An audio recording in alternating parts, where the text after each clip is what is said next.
waxaan filayaa hadalkii iyo nuxurkiisii oo dhan guddoomiyaha sheegay.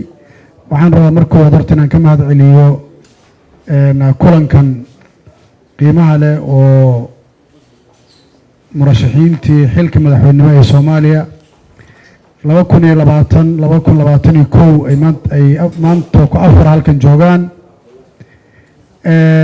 halku dhagooduna yahay wada tashi, natiijadiisu waa wada ogol. haddaan la tashan macnaheedu wax la isku raacsan yahay ma imaanayso. intaa kadib aniga waxaan rabaa hadalkeyga inaan ku soo koobo hadal kooban oo gaaban inaan iraado, taasoo ah ujeedka halkan la isugu yimid ee ah in laga wada tashado doorashada dalka, in ay lagama maarmaan tahay oo haddii aan laga wada tashan ay saameyn karto ama saameyn doonto natiijada doorashada.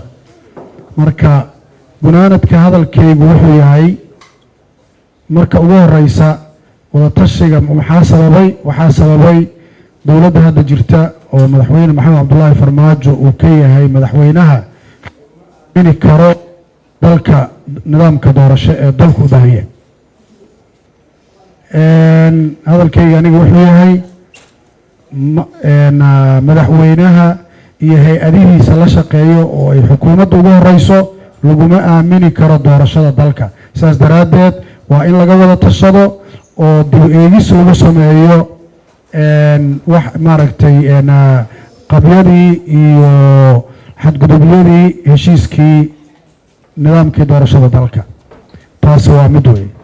midda kale waxay tahay madasha halkan maanta joogto, runtii aniga waxaan ku guubaabinayaa kulankani waa barbilowgii demokrasiga dalku u baahnaa ee ahaa tartan siyaasadeed oo nabdoon oo ku dhisan xeerar iyo sharciyada dhaqangalka ee dalka. marka activitieska iyo shaqooyinka afarta cisho aa soo wadeen inay halkoodii kasii socdaan ilaa dalku uu ka gaaro ujeedkii loo wada socday ee lagu soo dhammaystirayay muddada xilhaynta hay-adaha dastuuriga ah oo ah baarlamaanka tobnaad sidii loo dhisi lahaa, kadibna loo dooran lahaa, dalkana loogu heli lahaa madaxweyne cusub oo dib u yabyaba una yagleela wax alla wixii khaldamay iyo maaragtay lacsanaantii dowladnimada dalka curdunka ku maaragtay soo gaartay. sidaas darteed waxaan hadalkayga kusoo gabagabeynayaa mahadcelin iyo guubaabo aanin ku guubaabinayo in aad hore u socotaan. wax alla waxa activitieska oo hadda dhiman oo loo baahan yahana aysan noqonin intaan mid ku eg.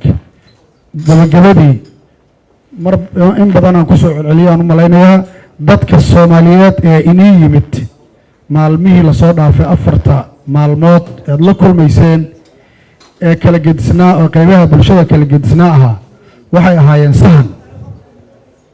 ahaayeen sahan bulshada qaybaheeda kala gedisan ayay ka socdeen. waxaan filayaa dadkii inaadnaan hoosaasin oo aadnaan hudin.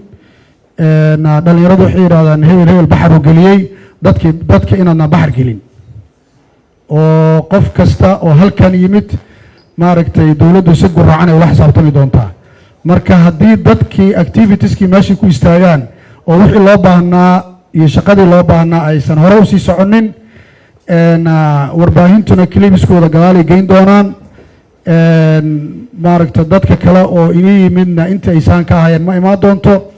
annaga markii horean ba saan maaragtay tartanka waxaan ka soo bilowna warmaxan oo hadda annaga maaragtay maradoonan ordaynaba maradoonkii aana weli socda. marka guuliyo gobonnimaan maaragta runtii aan aad iyo aad u rajaynayaa inaad ku guulaysataan dadaalka aad ugu jirtaan sidii loo heli lahaa doorasho xor iyo xalaal ah oo wada ogola oo dadka Soomaaliyeed runtii u dhammaystirta muddaxilaadka dastuuriga hay-adaha hadda maanta joogaahi ay ku fadhiyaan. aad iyo aad u mahadsantihiin.